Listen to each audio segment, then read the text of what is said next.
The Royal Melbourne Hospital is considering reducing elective surgery. The hospital announced it may need to defer surgeries because of staff shortages, coupling with the need to perform a number of urgent operations. It's the third Melbourne hospital to pause elective surgeries after the Alfred and Royal Children's, as staff sickness wreaks havoc. Not just Victorian hospitals under pressure as well. New data from the Australian Institute of Health and Welfare shows 131,000 fewer elective surgeries were performed in the 2021-22 financial year compared to a year earlier. Joining me live is Dr. Steve Robson, President of the Australian Medical Association. Thanks very much for your time. The simplest conclusion I have as a non-expert in the area is what? COVID, lockdowns, people being sick and so on. Is this still easily the biggest factor in terms of elective surgery struggling?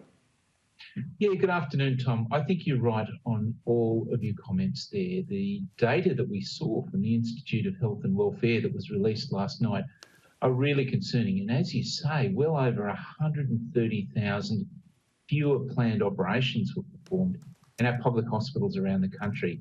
And I think for all of the reasons that you just went through there, that the hospitals in many months were full of people who were affected by COVID, that it's more difficult to get an appointment with a specialist, to get yourself on an elective operating list.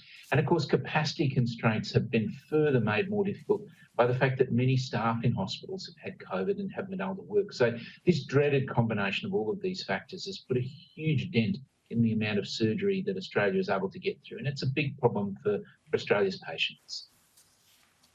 Interesting drop-off, though, in WA, which it kept saying, the Premier liked to say during COVID, you know, we're avoiding the chaos in the east. Why the big drop-off there? I mean, they've got plenty of money to fund the healthcare system. There were reports hospitals were stretched pre-COVID. Is that system, has that been a disappointing healthcare system compared to the rest of the country, given the lack of COVID impact? I think we've seen around the country that there have been enormous resource issues, and Western Australia is not immune to the problems that we've seen across the East Coast. And building capacity to deliver surgery to your patients is a long-term commitment. It means hospital beds, it means operating theatre tables, it means the doctors, the nurses who are there to provide the care.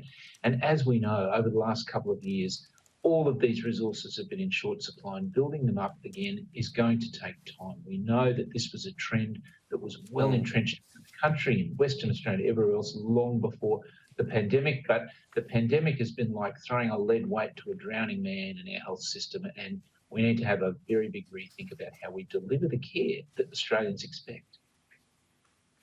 So, yeah, you mentioned the rethink there. I mean, we know there's a push for a catch-up and funding from the states and so on. But are we limited?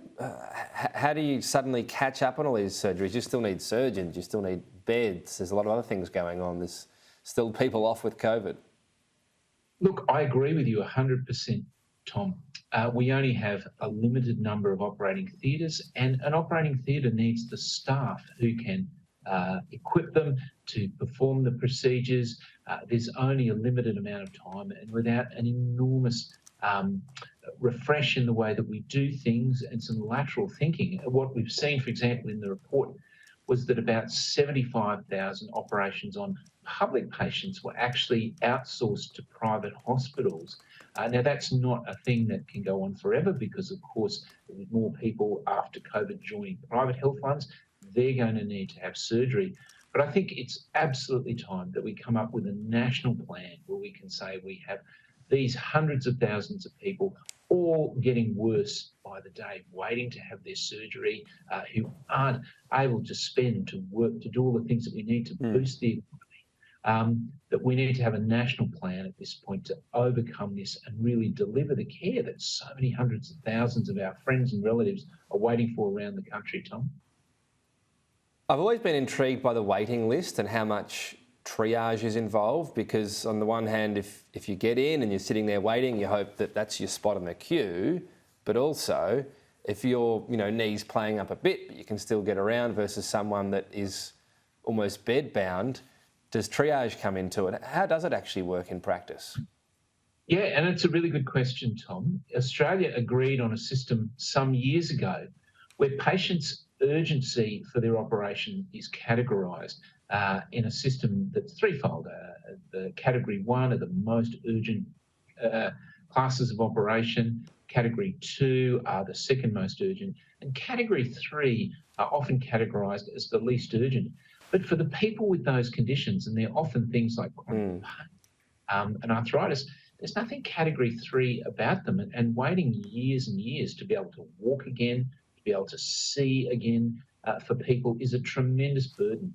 So our triage system works in the sense that people who might get worse quickly, for example, people with a new diagnosis of cancer and so on, certainly get care most of the time very quickly, but there are plenty of other conditions around that are disabling and people wait years to have corrected through surgery. Yeah, so the categories, that makes sense, but as you point out, you wouldn't be too happy if you keep getting delayed on category 3, which I suppose is probably happening right now. We've got to leave it there. We've got to get to a break. Steve Robson, thanks for your time.